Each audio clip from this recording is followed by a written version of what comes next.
संदीप ने अपनी माँ के कहने पर गांव में शादी कर ली थी। लड़की का नाम था सुनीता। माँ का कहना था एकदम मॉडर्न बहू नहीं होनी चाहिए, लेकिन उन्हें नहीं पता था कि गांव से आने वाली बहू सुंदर सुशील तो होगी और उसको गांव से बाहर भी निकाल लाएंगे, लेकिन उसके अंदर का गांव कैसे बाहर निकलेगा। शादी के कुछ दिन बाद, माँ टिफिन तो देना जरा। बेटा अब तो स्कूल नहीं ऑफिस जाता है, माँ से नहीं अपनी बीवी से टिफिन मांगा कर। ओके माँ। सुनीता टिफिन ले आओ। एक लो टिफिन, इसके अंदर पिस्ता डाल दिया है। पिस्ता? पिस्ता क्यों? सास जी ने बोला था ना कि आपको पिस्ता बहुत पसंद है। ओहो, मैंने पिस्ता नहीं पास्ता बोला था, पास्ता। पास्ता? कहीं होता है पास्ता? अरे बेटी तू रहने दे, मैं बना दूंगी। अच्छा किया कि पाव भाजी बनाने का नहीं बोला, वरना किसी के पाव बना देती है। सुनीता को बुरा लगता है, लेकिन उसकी नादान हरकतें कम नहीं होती। ऐसे ही एक दिन, अरे तुमने ये क्या लगाया है? अरे आप वो फूस फूस करके लगाते हैं ना, वही। डियो? का दियो? किसको दियो? अरे वही ना जिससे खुशबू आती है। हाँ सही पकड़े हैं। अच्छा लेकर तो आना। कौन सा डियो लगाया तुमने? अभी लेकर आते हैं जी। संदीप की बात मानकर सुनीता अंदर से खुशबू वाला फुसफुस लेकर आती है। ओएमजी! ओएमजी मतलब ओ माय गणेश ना। अरे ओएमजी छोड़ो, और ये खुशबू वाला फुसफुस की बात कर रही थी तुम? हाँ इसी की, फिर से सही पकड़े हैं। अरे देवी, लेकिन आप सही नहीं पकड़े हैं, ये डियो नहीं है। डियो नहीं है तो क्या लियो है? अरे ये रूम फ्रेशनर है, जिसको कमरे में छिड़कते हैं, खुद पर नहीं।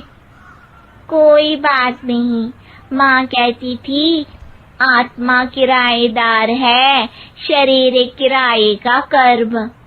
हम शरीर पे ये डाल लिए तो क्या फर्क पड़ जाएगा। अरे बहू, ओ बहू, मेरे लिए फल तो ले आ, फिर मैं बाजार जाऊंगी। सुनीता अपनी सास के लिए फल लेकर आती है। अरे बेटा, पपीता, तरबूज और सेब फल ऐसे कैसे खा लूं? काट कर तो ले आ। माँ जी, मेरे गांव में तो खेत से उठा के सीधा खा लेते हैं। अरे ये तेरा गांव नहीं है ना। अरे संदीप, तू ही कुछ समझा देना इसको बेटा। मैं कैसे समझाऊं माँ, ये तो माइक्रोवेव को भी भट्टी बोलती है।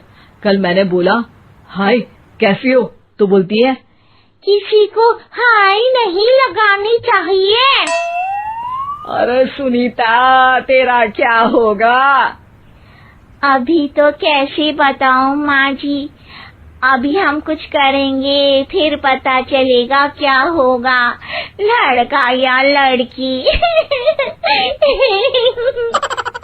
हे भगवान, कहाँ से आ गई है? रामपुर से जी, आप ही तो लेकर आए थे मुझे। अरे मुझे माफ कर दो। पहले कोई गलती तो करिए जी, आपकी तो सारी गलती माफ कर देंगे हम। हाँ अरे बहू, मेरी बात सुन। फल यानी कि फ्रूट जब भी लाए ना तो काट कर लाना, ठीक है? जी ठीक है माँ जी, फल यानी फ्रूट यानी काट के लाऊंगी। सुनीता रोज ही कोई ऐसी हरकत कर देती जिसकी वजह से उसे घर में दो बातें सुननी पड़ती। एक दिन, माँ मेरे बॉस घर पर आने वाले हैं शाम को, उनका बर्थडे है, फैमिली साथ नहीं रहती उनके, तो यही पार्टी कर लेंगे। उनको अच्छा लगा तो शायद मेरा प्रमोशन भी हो जाएगा। मैं ना फ्रूट केक लाकर फ्रिज में रख दूंगी और तेरे साथ आज खाना मैं बनाऊंगी, ताकि जब साहब आए तो खाने में कोई गड़बड़ ना हो। शाम को जब सारी तैयारियां हो जाती है, संदीप के साथ बड़े साहब भी घर आते हैं। फ्रूट केक तो ले आना बहू, फिर खाना खाएंगे। अरे इस सब की क्या जरूरत थी, आपने बुलाया वही काफी है। सर, आपका परिवार शहर में नहीं है तो हम ही आपके परिवार जैसे हैं सर। इतने में ही सुनीता फ्रूट केक लेकर आती है और बड़े साहब की टेबल पर रख देती है, और जैसे ही केक के ऊपर का बॉक्स हटाती है, ओह, ये क्या है? केक तो कटा हुआ है। मैं तो ऐसा नहीं लाई थी। आप मुझे शाबाशी दे सकती है माँ जी, मैंने ही केक काट दिया।